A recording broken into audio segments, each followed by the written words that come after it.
My name is Wei-Ting. I'm from Taiwan, now based in Oslo in Norway, working as a musician, artist, and composer. I also am a piano and cello teacher. And as the previous video that I've mentioned, that during the COVID time, my career in teaching was started to be almost my only income, even though half of my students were not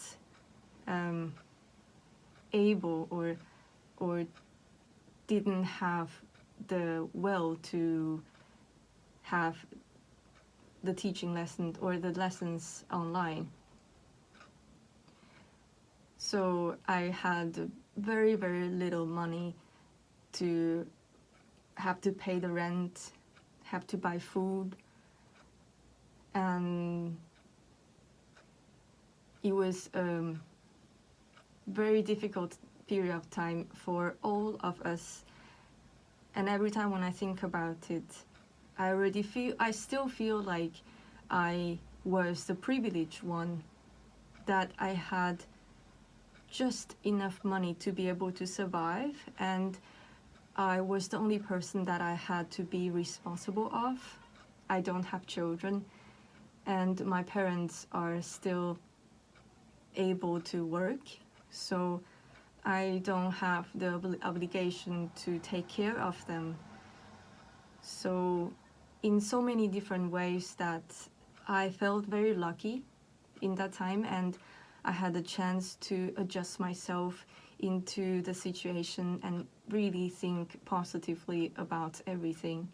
And I think that was the key for everyone, to just switch the mode and switch the way of thinking of COVID. And during the lockdown, everyone was alone at home.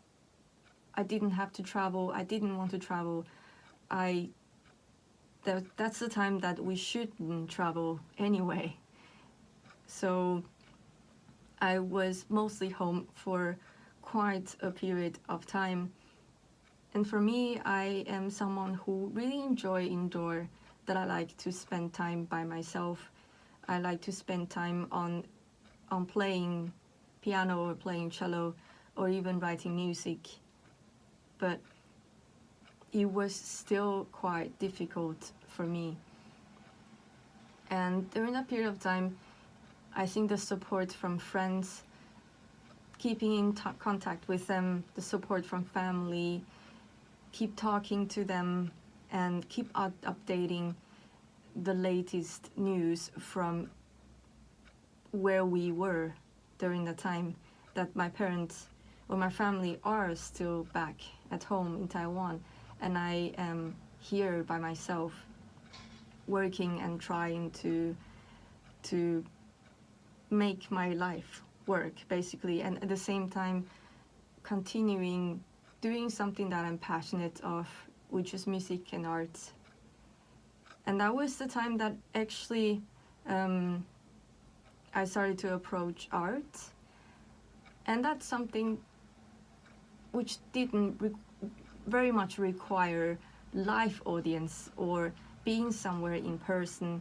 It's a format that I could work by myself in a studio or at home and still keep the process going. So I started to try out podcasts, I started to try out doing video productions and writing film musics, and started to plan exhibitions.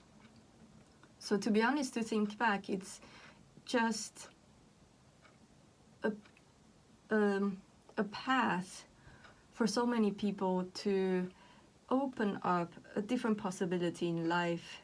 At least that's what I thought.